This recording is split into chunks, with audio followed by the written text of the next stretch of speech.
நம்பகமான விஷயங்களை தொடர்ந்து உரையாடி வருகிற நியூஸ் ஃபோக்கஸ் தமிழ் சேனலை சப்ஸ்கிரைப் பண்ணுங்க. தொடர்ந்து ஆதரவு தாருங்கள்.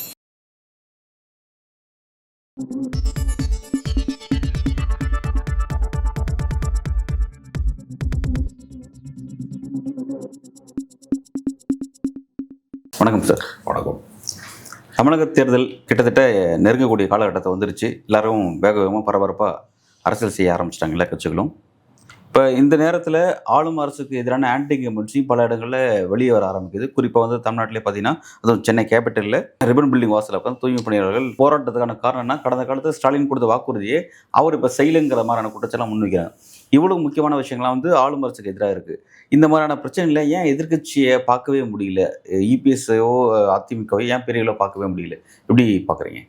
தூய்மை பணியாளர்களை தனியாரிடம் கொண்டு போய் ஒப்படைப்பது, தூய்மை பணியை மாநகராட்சியினுடைய தூய்மை பணியை தனியாருக்கு தாரை வார்ப்பது என்பது 2001-2006 காலகட்டங்களிலே ஜெயலலிதாவினுடைய காலகட்டத்திலேயே ஐஏஎஸ் ஆஃபீஸர்ஸ்லாம் சொல்லிட்டாங்க. இதுக்கு நிறைய செலவு பண்ணுறோம், நம்ம மாநகராட்சி பணியாளர்களுக்கு நம்ம இவ்வளோ சம்பளம் கொடுக்க தேவையில்லை, அவங்கள தற்காலிக பணியாளர்களாக ப்ரைவேட்டில் நம்ம கொடுத்துட்டோம்னா அவங்க என்ன செய்வாங்கன்னா, இன்றைக்கி இந்த இடத்துல 4 பேர் இருந்தால் போதும் தூய்மை பணியாளர், 15 பேர் தேவையில்லை.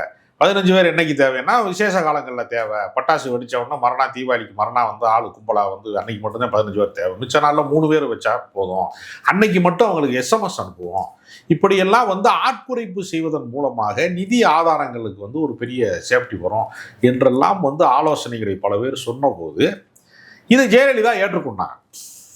அப்போ கலைஞர் என்ன பண்ணார்னா, இதை கடுமையாக எதிர்த்தாரு. தூய்மை பணியாளர்களுடைய வாழ்வாதாரத்தின் மீது கை வைப்பதா, அவர்களை அரசு பணியாளர்களாக இல்லாமல் தனியார் மயமாக்குவதா அப்படின்னு கேள்வி கேட்டது மட்டுமில்ல. 2006க்கு பின்னாடி மறுபடியும் திமுக ஆட்சி 2006-2011 ஆட்சி காலம், திரும்ப கலைஞர் ஆட்சி காலம் வருகிற போது அவர்களை பணி நிரந்தரம் செய்தவர் கலைஞர்.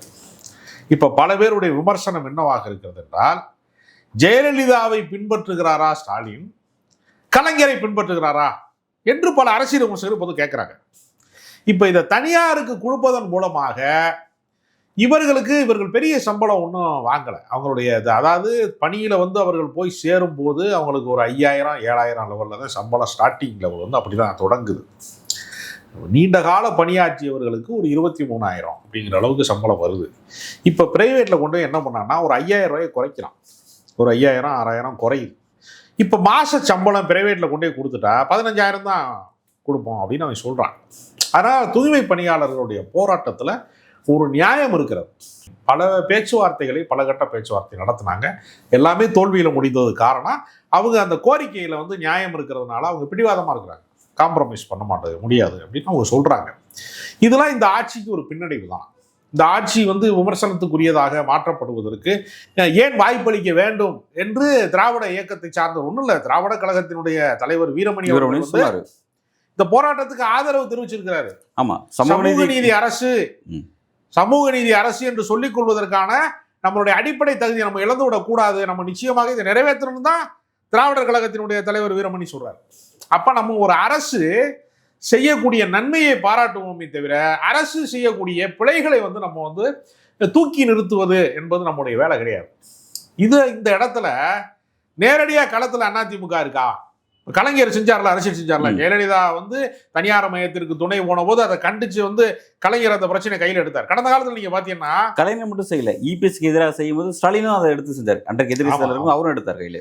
நீங்க இன்னொரு விஷயம் இருக்கிறது, எம்ஜிஆர் அவர்களுடைய ஆட்சி காலத்துல ஆசிரியர்கள் சம்பளம் மிக குறைவா இருந்துச்சு. 80களினுடைய காலகட்டத்தில் அந்த வயது இருக்கிறவர்களுக்கு நினைவு இருக்கும். எங்க அப்பா ஒரு ஆசிரியர் அடிப்படையில். அப்ப என்ன செய்வாங்கன்னா, எங்க ஊர்ல ஒரு ஸ்பின்னிங் மில்லு, பஞ்சாலை இருந்தது, நூற்பாலை பஞ்சாலைலாம் இருந்தது. அந்த பஞ்சாலையில் வேலை பார்க்கக்கூடியவர்களுடைய சம்பளம் 3,000 வச்சுக்கோங்களேன், ஒரு எடுத்துக்காட்டுக்காக சொல்றேன், 3,000 வச்சுக்கோங்களேன். வாத்தியார் சம்பளம் அன்னைக்கு 2,000 ரூபா தான் மாச சம்பளம். அப்போ என்ன செய்வாங்கன்னா, அந்த காலகட்டத்தில் வாத்தியாருக்கு பொண்ணு கொடுக்கறதா அல்லது ஒரு மில் தொழிலாளிக்கு பொண்ணு கொடுக்கறதான்னா, மில் தொழிலாளி சம்பளம் கூட அவருக்கு தான் பொண்ணு கொடுக்கணும்னு சொல்லக்கூடிய அளவுக்கு வாழ்வாதார வித்தியாசம் இருந்துச்சு. கடுமையாக போராடினாங்க, போராட்டத்தில் சிறை பிடிக்கப்பட்டாங்க. அன்றைக்கு ஒரு கோஷமே போட்டாங்க. அதாவது எம்ஜிஆர் அவர்களை செல்லமாக வாத்தியார் என்று சொல்லக்கூடிய வழக்கம் உண்டு. வாத்தியார் ஆட்சியிலே வாத்தியார்கள் சிறையிலே என்று ஒரு கோஷம் போட்டாங்க ஆசிரியர்களாம். அந்த போராட்ட உணர்ச்சியை வந்து என்ன பண்ணாருன்னா கலைஞர் கையில் எடுத்துக்கிட்டு என்னுடைய ஆட்சி வருகிற போது ஆசிரியர்களுடைய சம்பளம் வந்து மத்திய அரசு ஊழியர்களுக்கு நிகரான சம்பளத்தை நான் வழங்குவேன் அப்படின்னு ஒரு மிக ஆவேசமாக அந்த போராட்டத்தை அவரே தூண்டி விட்டாருன்னு அப்போ சொன்னாங்க. போராட்டத்துக்கு துணை நின்றார் அல்லது தூண்டி விட்டார், ரெண்டு எப்படி வேணாலும் எடுத்துக்கலாம். ஆனால் அந்த ஆசிரியர்கள் மொத்தமுமே திமுகவின் ஆதரவாளர்களாக மாறக்கூடிய வேலை திட்டத்தை, அரசு ஊழியர்களுக்கான சம்பள உயர்வை வந்து கலைஞர் உறுதி செய்தார். இந்த ஆட்சியில் ஆசிரியர்கள் சம்பளத்தில் பகுதி நேர ஆசிரியர்களுடைய இதெல்லாம் நிரந்தரம் செய்வது இதையெல்லாம் வந்து கோட்டை விட்டுட்டாங்க. நிறைய போராட்டம் பண்ணிக்கிட்டே இருக்காங்க. ஆனால் ஒரே ஒரு நன்மை என்னன்னா, இந்த பழைய ஓய்வூதிய திட்டத்தை வந்து மீண்டும் நிறைவேற்றுவோம், சில நாட்கள் அறிவிப்பு வரும் என்று இந்த அரசு சொல்லியிருக்கிறது. அதனால் இந்த அரசு வந்து கடந்த காலத்தில் பின்பற்றிய அந்த வழிமுறைகளில் இருந்து விலகி செல்கிறார்களா என்ற ஒரு விமர்சனம் பல பேருக்கு இருக்கு சார். ஆனால் வந்து இப்போ இந்த இடத்துல வந்து எதிர்க்கட்சி ஆளும் அரசினுடைய தவிர சுட்டிக்காட்டல, அதை எடுத்து அரசியல் செய்யலை, இபிஎஸ் செய்யலை அப்படிங்கிறத பார்க்குறோம். இது கூட இன்னொரு விஷயம் என்னன்னா வந்து இப்போ விஜயில கூட ஸ்க்ரீனுக்கு வராரு. ஏன்னா வந்து விஜயை போய் சம்மந்தப்பட்ட போராட்டக்காரர்கள் சந்திக்கிறாங்க, அவர் ஆதரவு தெரிவிக்கிறாரெல்லாம் பார்க்குறோம். நேற்றைக்கு அரசியலுக்கு வந்து விஜயெல்லாம் செய்கிறாரு. ஆனால் திமுக அந்த பாதையிலேருந்து விலகி போகும்போது அதை நெறிப்படுத்த வேண்டிய கூட்டணி கட்சியாக இருக்கக்கூடிய இடதுசாரிகள், விசிக போன்றவர்கள் கூட இந்த இடதுசாரி அரசியலுங்கிறது கார்பரேட்டுக்கு எதிரான அரசியல் தான், தொழிலாளர்களுக்கு ஆதரவு நிற்கிற அரசியல் தான். அவங்கள கூட ஸ்க்ரீன் பார்க்க முடியல. ஸ்டாலின் வழிநின்ற இடத்துல அவங்க கூட இல்லை. எப்படி இதை ஏற்க முடியாது? ஏன்னா சண்முகம் அவர்கள் வந்து மார்க்சிய கம்யூனிஸ்ட் கட்சியின் மாநில செயலாளர் சண்முகம் அவர்கள் களத்துக்கு போய் நான் அரசோடு நான் வந்து பேச்சுவார்த்தை நடத்துவேன், உங்கள் கோரிக்கை நியாயமாக இருக்கிறது. எப்படி வீரமணி அவர்கள் வந்து திமுகவினுடைய ஆதரவாளராக இருந்த போதும் அவர் வந்து இந்த பிரச்சனையில் அவர் விலகி நின்றுதான் கருத்து சொன்னார். அதே போல மார்க்சிய கம்யூனிஸ்ட் கட்சியினுடைய மாநில செயலாளர் சண்முகம் அவர்களும் போராடுகிறவர்களுக்கு ஆதரவான அறிக்கைகளை இந்த சொன்னார். நேரடியாகவும் களத்திற்கும் அவர் போயிருக்கிறாரு. அதனால் விசிகாவும் அந்த போராட்டக்காரர்களுக்கு ஆதரவு நிலைப்பாட்டை தான் எடுத்திருக்கிறாங்க. அது எப்பொழுதுமே என்ன சிக்கல் இருக்குன்னா, ஆளுங்கட்சிக்கு வந்து நீங்கள் கூட்டணியில் இருக்கிறவர்கள் வந்து எதிர்ப்பு குரல் கொடுக்குறவங்க வந்து ஓங்கி அடிச்சிருவாங்க. இவங்க அப்படி இல்லை, நிறைவேற்றுறதுக்கு என்ன வேலை செய்யணுமோ அதை தான் செய்வாங்க. அப்போ வந்து நிறைவேற்ற வேண்டும்னா அரசோட வந்து இணக்கத்தை காட்ட முடியுமே தவிர பகையை மூட்ட முடியாது.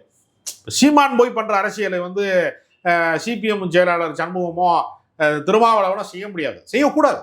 ஏன்னா பிரச்சனையை தீர்க்கிற இடத்துல அவங்க இருக்கிறாங்க. அவங்க சொல்லி தமிழ்நாடு அரசினுடைய முதலமைச்சர்கிட்ட வந்து நீங்க இதை நிறைவேற்றி கொடுங்கன்னு சொல்லக்கூடிய இடத்துல அவங்க இருக்கிறாங்க.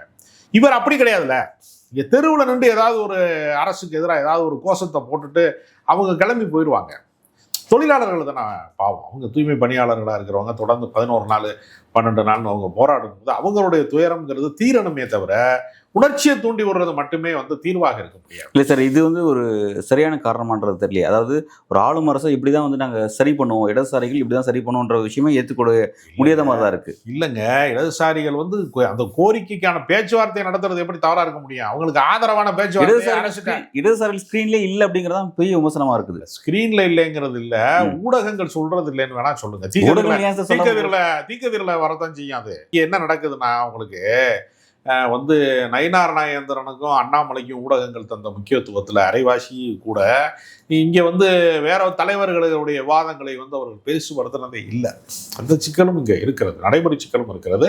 அதனால் அவர்களுடைய குரல் வந்து இதில் வலிமையாக ஒலிக்கவில்லை அப்படின்னு சொல்றது இருக்கு இல்லையா? அப்படி இல்லை, இவர்கள் எப்படியாவது இந்த பிரச்சனையை தீர்க்க வேண்டும். தீர்க்கலைன்னா இது மிகப்பெரிய பின்னடைவு. தேர்தலுக்கு மிக அருகில் இந்த போராட்டம் நடக்கிற போது இந்த அரசுக்கு அது பின்னடைவு தான். இந்த அரசு நல்லா இருக்கணும்னு நினைக்கிறவன் இந்த போராட்டத்து கோரிக்கையில நிறைவேற்றணும் தான் நினைப்பானே தவிர இவன் ரோட்ல இவன் போராடிக்கிட்டே இருக்கணும், இந்த இவர்களை கைவிடுவோம், தனியார் மையத்துக்கு ஆதரவா நிற்போம்னு சொன்னா அது திமுகவுக்கு செய்கிற துரோகம் தான் நான் நினைக்கிறேன், இந்த அரசுக்கு செய்கிற துரோகம் தான் நான் நினைக்கிறேன். ஆனால் சார், நீங்கள் சொல்கிற ஒரு விஷயம் எனக்கு ஆச்சரியமா இருக்குது. இடதுசாரிகள் சரியாக பேசுகிறாங்க, விசிக போன்றவங்களும் சரியாக பேசுகிறாங்க, ஆனால் ஊடகங்கள் அதை பிரதிபலிக்க மாட்டாங்கன்னு சொல்கிறீங்க.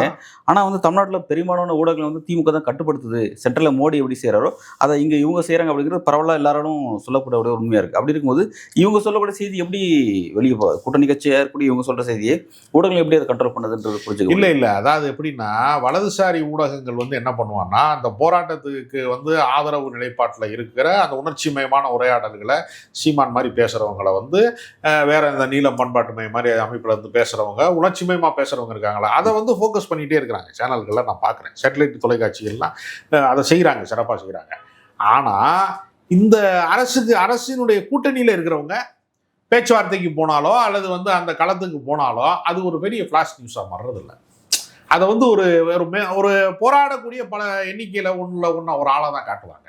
அவங்களுக்கு அதில் வந்து பெரிய இது கிடையாது, ஃப்ளாஷ் நியூஸ் எதுவுமே கிடையாது. இல்லை, ஆனால் இப்போ நீங்கள் சொன்ன கி வீரமணியோட பேச்சோட நான் பார்த்தேன். கி வீரமணி சொன்ன அந்த அறிவுறுத்தலை கூட நான் கவனித்தேன். பட் சிபிஎம் சொன்னதோ சிபிஐ சொன்னதோ திரும்ப வீரமணியினுடைய அறிக்கை கூட பெரிய அளவில் பிரபலியமாக பேசப்படலை. நீங்க வீரமணி அறிக்கை குறித்து பார்த்தேன். அறிக்கை வந்து வெளியே, அதாவது செய்திகளில் அதை பார்க்க முடிஞ்சது. ஆனால் வந்து சிபிஎம் சிபிஐ விசிகவுடைய அந்த அறிக்கையை பார்க்க முடியல. விஜய் விட்ட அறிக்கை கூட பார்க்க முடிஞ்சது. அதாங்க, யாருக்கு ஊடக முக்கியத்துவம் தருகிறார்கள், ஊடக வெளிச்சம் தருகிறார்கள்னு ஒரு விஷயம் இருக்குல்ல. ஒரு பிரபல நடிகராக கூடிய விஜய்க்கு தருகிற முக்கியத்துவம் என்பது வேற தலைவர்களுக்கு, சண்முகம் போன்ற தலைவர்களுக்கு அப்படி தரமாட்டாங்கல்ல. இப்போ விஜய் வந்து தன்னுடைய பனையூர் பங்களாவுக்கு வரவழைத்து தான் போராட்டக்காரர்களோடு பேசுகிறார் என்பது இருக்கல. நான் வந்தா கூட்டம் வந்துருங்கிறாரு. அப்போ மதுரை மாநாட்டுக்கு போனா கூட தான் கூட்டம் வரும், ஏன் போறாருங்க? அப்படி ஒரு கேள்வியை நான் கேட்கலாம்ல. இது குதர்க்கமாக கேட்பதற்காக நான் சொல்லலை. அரசியல் கட்சி தலைவர்னா சினிமா நடிகர்னா ஒத்து பார்ப்பான் 4 முறை, 5வது முறை நம்மளை மாதிரி ஒரு ஆள் தயா விடிய அப்படின்னு போயிடுவான்ல, அவனுக்கே செழிப்பு ஏற்பட்டும்ல. ரொம்ப பெரிய பிரபலமான நடிகர்கள்லாம் மக்களோட மக்களாக பழகிறவங்கலாம் சகஜமாக எடுத்துகிட்டு போயிடுவாங்க. எல்லா நாளுமே அப்படி இருக்கணுங்கிற அவசியம் கிடையாது. தன்னை எல்லாருமே வியந்து பார்த்து கொண்டே இருக்கிறார்கள் என்கிற கற்பனையிலேயே ஒரு நடிகன் காலம்பூரா இருக்க வேண்டிய அவசியம் கிடையாது. போராட்ட காலத்துக்கு போய் இந்த அரசு ஸ்தம்பிக்க வைங்கிறேன். எதுக்கு உங்களுக்கு அரசியல்? நீங்க எதுக்கு அரசியல் களத்துக்கு வர்றீங்க? வீட்டுல வரத்துக்கு எடுக்கிறதுக்கு எதுக்கு? நீங்க வந்து எல்லாத்துக்குமே இப்ப யாராவது வந்து தாவேக்காரனுக்கு வந்து ஏதாவது நிர்வாகியா இருக்கிறவன் அவனுக்கு அவன் வீட்லயா துக்கம் நடந்துச்சுன்னா பாடியை கூட்டிட்டு உடனே பாடி எடுத்துட்டு வாங்க ஆம்புலன்ஸ்ல, பனையூர் பங்களால ஒரு மாலை வைப்பாரு தலைவர்னு சொல்லி பாடியை வர வச்சு வாங்கினோங்கிற பயத்திலே இருக்கேன். இல்லை, கரெக்ட். விஜய் மீது அவர் போக மாட்டாரு. இல்லை, விஜய் மீது வைக்கக்கூடிய விமர்சனம் சரியான பார்வை தான். எஸ், அவர்கிட்ட அதை சரி பண்ணிக்க வேண்டிய தேவை இருக்கு. ஆனால் நமக்கு இங்கே என்ன ஒரு விஷயம் புரியலன்னா, கடந்த காலத்தில் ஸ்டாலின் சொன்ன ஒரு வாக்குறுதியை அவராலேயே நிறைவேற்ற முடியாத அளவுக்கு தள்ளப்பட்டார். ஏன் புரியல? இப்போ இவங்கெல்லாம் வலியுறுத்தணுமா? எல்லாருக்குமே வந்துங்க, எல்லாருக்குமே அதாவது தனியார் மயம், கார்பரேட் மயம்னு எல்லா நிறுவனங்களுமே வந்து ஏறத்தாழ வந்து நீங்க எல்லா ரயில்வே துறை, எல்லா துறை, விமான நிலையம் எல்லாமே வந்து தனியார் மையத்துக்குள்ள போயிடுச்சு. இது ஒரு தவறான நிலைப்பாடு. புதிய பொருளாதார கொள்கையிலிருந்து இதனுடைய தொடர்ச்சி வந்து தொடர்ந்து இயங்கி கொண்டே இருக்கிறது. இதற்கு எல்லா அரசுகளும் பலியாகிறது. இந்த அரசும் பலியாக கூடாதுங்கிறது நம்முடைய கருத்து. அதனால தனியார் மயம், கார்பரேட் மயம் என்பது அரசினுடைய நிதி சுமையை குறைப்பதற்காக செய்யப்படுவதாக நம்ப வைக்கப்படுகிறது. ஆனால் மக்களுடைய வாழ்வாதாரத்தை பாதிக்கிற ஒரு விஷயத்தை கார்பரேட்டினுடைய லாப வெறிக்கு நம்ம பலியாக கூடாது, விட்டு கொடுக்க கூடாது. மக்களுடைய வாழ்வாதாரம் ரொம்ப முக்கியம். அதனால் அடித்தட்டு மக்கள் இவங்கெல்லாம் இப்போ கோவிலில் வந்து அர்ச்சகர்களாக இருப்பவர்கள் வந்து அரசு ஊழியர்களாக இருக்கலாம், வந்து தூய்மை பணியாளர்கள் வந்து இருக்கக்கூடாதா என்கிற கேள்வியை கூட சமூக நீதி உணர்வாளர்கள் பேசுறாங்களே. அதனால அரசு இதற்கு செவிமடுக்க வேண்டும். தனியார் மையத்தில் ஏற்கனவே ஒப்பந்தம் போட்டு, இப்போ ஒரு அரசு வந்து ஒரு ஒப்பந்தம் போட்டுன்னு வச்சுங்க, அதனுடைய தொடர்ச்சியை இன்னொரு அரசு பின்பற்றுகிறது. அதனால தான் நான் அது ஜெயலலிதா காலத்தில் இருந்து இதனுடைய தொடர்ச்சி இருக்கிறது அப்படிங்கிறத நான் சொல்கிறேன். இதை பின்பற்றக்கூடாது என்பதுதான் என்னுடைய கோரிக்கை. பொறுத்திருந்து பார்க்கலாம். நன்றி.